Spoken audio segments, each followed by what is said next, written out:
ಇವತ್ತು ಕೇಂದ್ರ ಸರ್ಕಾರದಿಂದ ಹೆಚ್ಚಿನ ನೆರವನ್ನ ತರಲಿಕ್ಕೆ ಅವಕಾಶ ಇದೆ.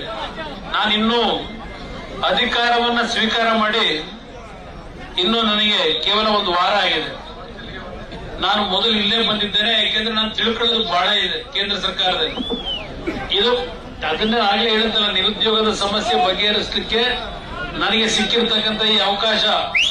ನಾನು ಒಂದು ನಮ್ಮ ಯುವಕರಿಗೆ ವೇದಿಕೆ ಮುಖಾಂತರ ಹೇಳೋದು, ನಿಮಗೆ ರಾಜ್ಯದೊಳಗೆ ಕೆಲಸ ಕೊಡಿಸಿ ಅನ್ನೋದಕ್ಕಿಂತ ಹೆಚ್ಚಾಗಿ ನನಗೆ ಸಿಕ್ಕಿರ್ತಕ್ಕಂಥ ಈ ಅವಕಾಶದಲ್ಲಿ ಬೇರೆ ಬೇರೆ ಕಡೆ ದೊಡ್ಡ ದೊಡ್ಡ ಹುದ್ದೆಗಳನ್ನ ಕೊಡ್ಲಿಕ್ಕೆ ಅವಕಾಶ ಇದೆ, ಕೊಡಿಸ್ಲಿಕ್ಕೆ ಅವಕಾಶ ಇದೆ. ನೀವು ಬೇರೆ ಕಡೆ ಹೋಗ್ಲಿಕ್ಕೂ ನಮ್ಮ ಯುವಕರು ತಯಾರಾಗಬೇಕು ಕೂಡಿ ನಾಡಿನ ಜನತೆಯಲ್ಲಿ ಹೇಳ್ತಾರೆ.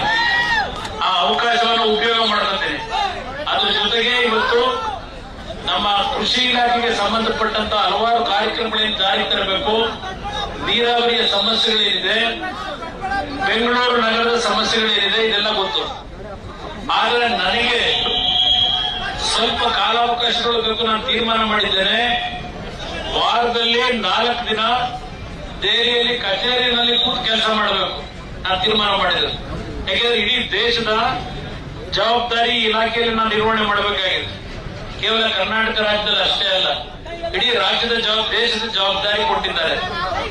ನಾನು ನಮ್ಮ ನಾಡಿನ ಜನತೆಗೆ ಹೆಸರು ತರಬೇಕು. ನಾನು ರೈತರನ್ನ ಹಾಳಾಗಿ ಬಿಡಲ್ಲ. ಭಗವಂತ ನನ್ನನ್ನ ಇವತ್ತು ಈ ಒಂದು ಅವಕಾಶ ಕಲ್ಪಿಸಿಕೊಟ್ಟಿರೋದು, ಮಂಡ್ಯ ಜಿಲ್ಲೆಯ ಜನತೆ ನನ್ನ ಆಯ್ಕೆ ಮಾಡಿ ಕಳಿಸಿರ್ತಕ್ಕಂಥದ್ದು, ಏನೋ ನಮ್ಮ ಕುಮಾರಣ್ಣನಿಂದ ಒಳ್ಳೇದಾಗುತ್ತೆ ರಾಜ್ಯಕ್ಕೆ ಅಂತ ಕಳಿಸಿದ್ದಾರೆ. ನನ್ನ ಸಮಯ ವ್ಯರ್ಥ ಮಾಡೋದಿಲ್ಲ.